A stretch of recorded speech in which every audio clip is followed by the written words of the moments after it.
Yesterday we were at the SEMA show. Today we're at the AAPEX show. This is where you get all the little parts and the little bits to build your cars.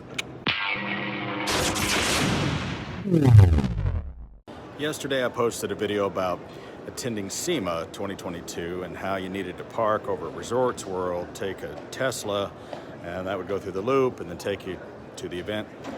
Well, today I'm at AAPEX. So AAPEX is really for the other manufacturers to meet with each other, people that are in manufacturing, and this is where they buy component parts.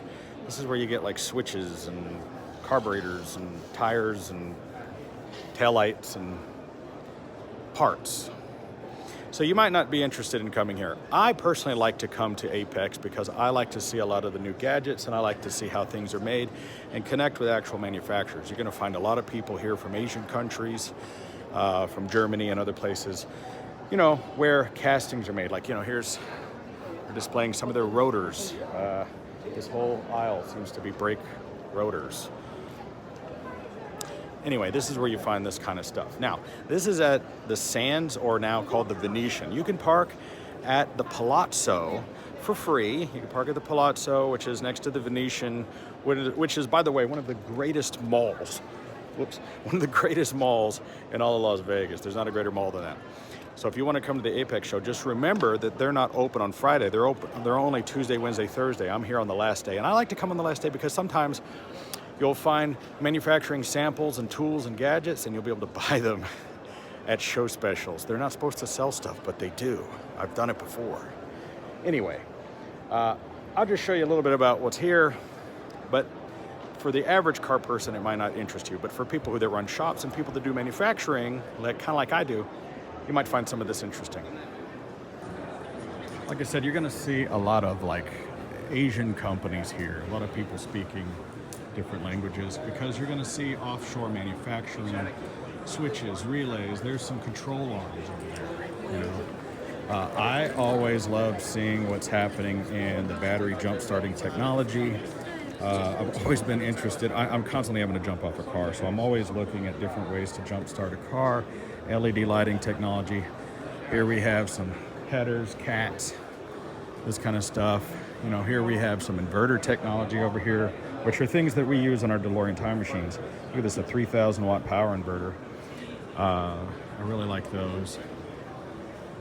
I'm always interested to see what's happening in the world of that. And oh my gosh, there's the big hall. Jesus Christ, I haven't even been in there yet. I'm in the little bitty hall over here. So, you know, I got some, wow, these are servo-assisted brake master cylinders. Oh, all right. So these are the hydraulic power booster for your system. Yeah. Those are cool. I've seen those. Oh, yeah. I need to put one of those on an old car, though, on a 1959 Cadillac. Oh. So, because we're going to remove the vacuum system. Oh, yeah. Yeah. Those are cool, though. Thank you. Yep. There's a big radiator. Battery technology. I love battery technology. Always checking out to see what's happening new in the batteries. So, these roof racks. Yeah, I love this kind of stuff. See, the average car guy just wants to go, you know, the average person who goes to SEMA, they want to look at Lamborghinis and shit. I don't care anything about that. Look at that. These are like what goes on in my Rolls Royce. These. My advice to any manufacturer coming to AAPEX or SEMA is to hire educated, bilingual representatives for you.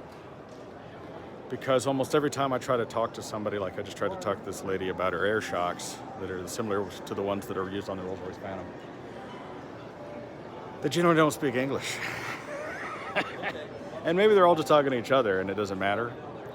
But if you're coming in here as an American English-speaking spectator, you might have a hard time communicating with some of the manufacturers, some of the smaller manufacturers anyway, because they're coming directly from China, Taiwan, Singapore, Malaysia, India, Bangladesh, and they're coming directly representing their products. And great fine people, but if you're going to be doing this in America and you're going to be speaking to people like me, you know, they don't want to sell like one mirror, you know. These people are here to be OEM manufacturers. See, this is what I was looking at. See, these type of air shock systems. You saw me talk about those that's on the Rolls-Royce Phantom. And they do rebuild service.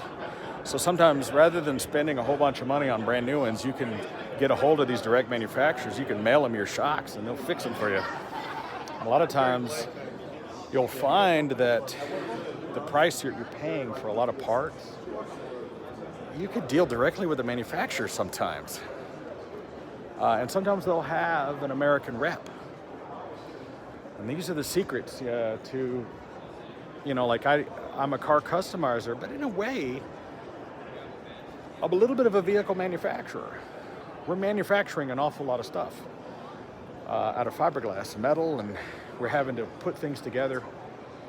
So being able to access tools and figure out things that you're not going to find at AutoZone, that's a real strength. And I've been coming to the AAPEX show for like 20 years. Even back when I used to build custom vans, we used to build mobile production news trucks and vans. And that's something that we used to do. And I used to go to the NAB show every year. Haven't been going lately.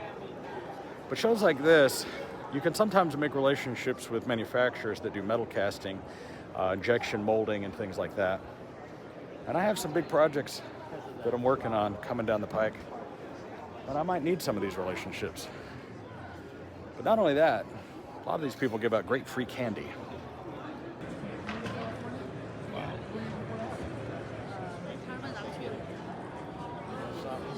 That's the biggest one they make, the Cummins X15. X15. Nice. Now, as a YouTuber, a lot of times you're going to go to events like this because you're basically trick-or-treating. You're panhandling for sponsorships. Now, I don't do that very often.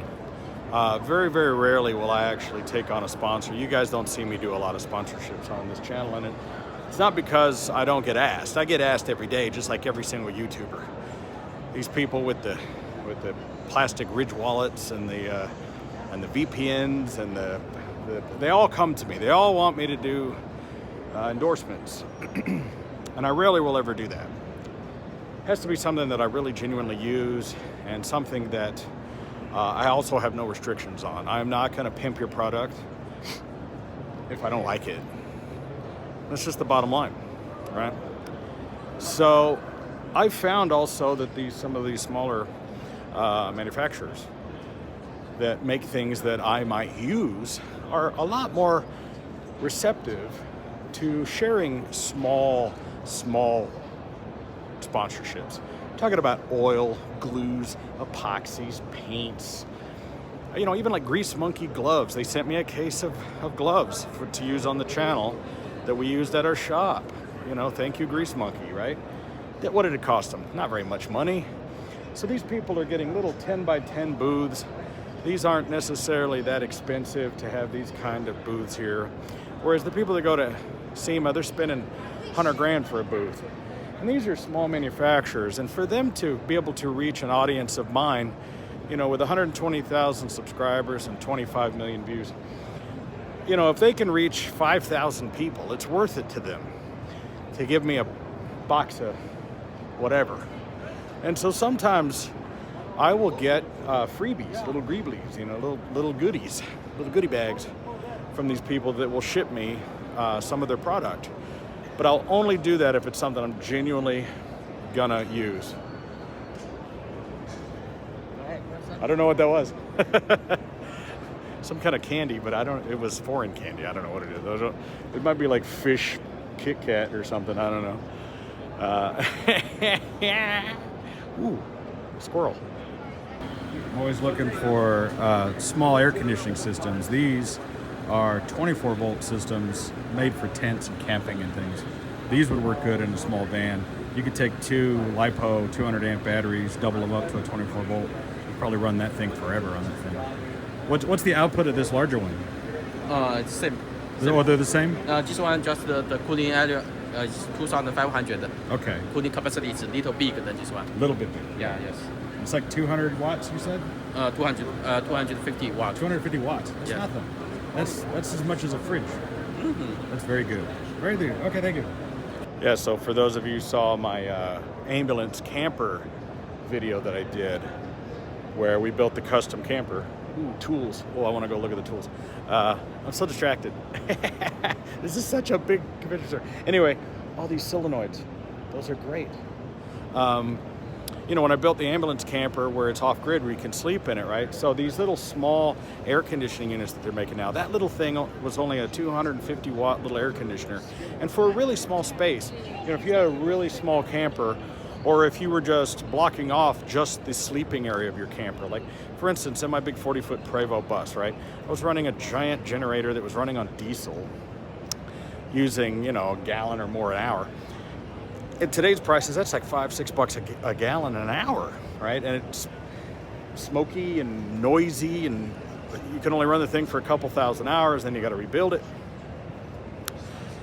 So now using the lithium-ion and LiPo battery technology, you can put a small little air conditioner just in your bedroom and keep that cool and sleep, and you don't have to cool down the entire bus, right?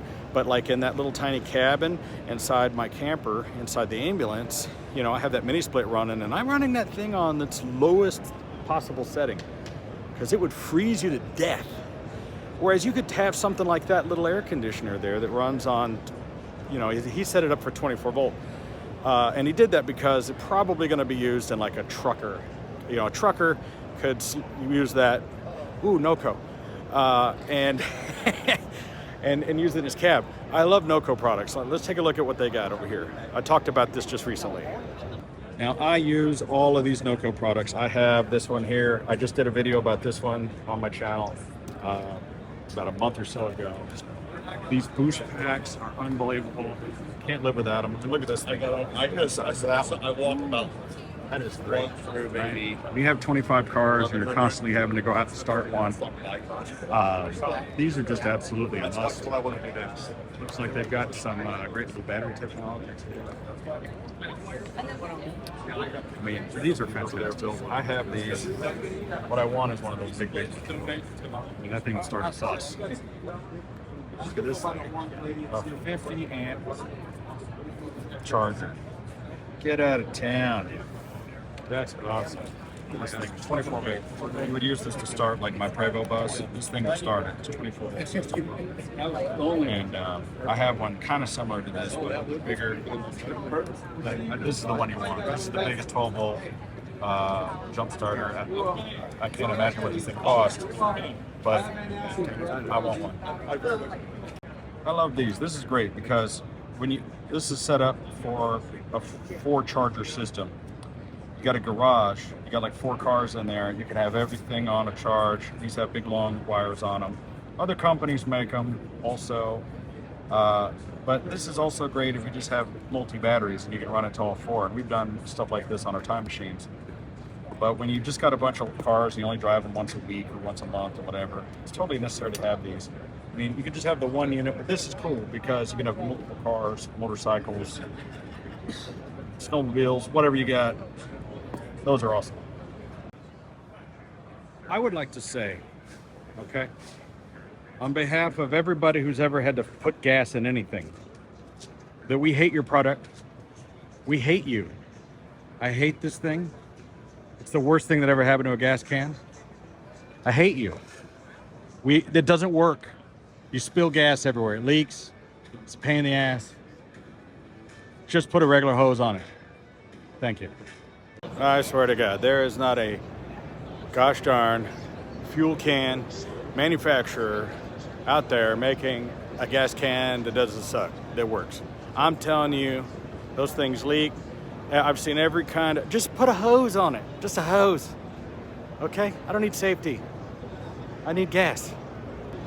I was just having a conversation that I think would make a great YouTube video by itself, but they didn't want to be interviewed. I was talking to some manufacturers of catalytic converters. And I said, do you think that as a manufacturer, you have an obligation to help curb the theft of catalytic converters? What are you doing to help make your product, more theft resistant or less desirable? And, basically their stance is like, we love it when people steal them because we sell more. They didn't want to be interviewed. But I would like to see what are manufacturers, rather car manufacturers or the manufacturers of the units themselves, what are they going to do to help curb the theft of these units? And what in the hell is that? I don't know. I don't know what it is. Anyway. Okay, well, this is just a tiny little taste of walking around the AAPEX show.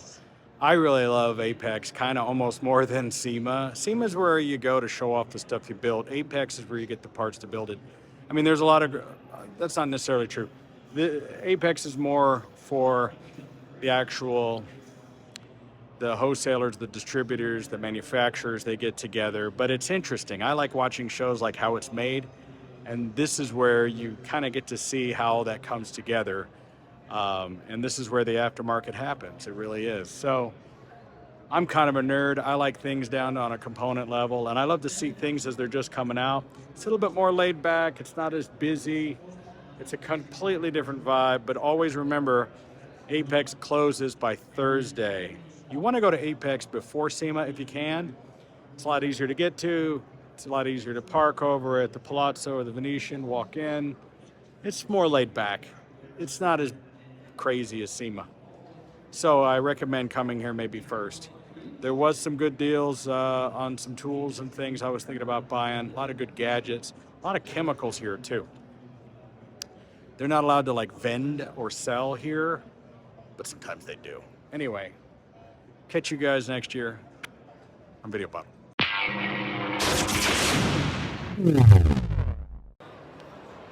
Little bonus content I wanted to put on here. I'm here at the Venetian and Palazzo, the canal shops.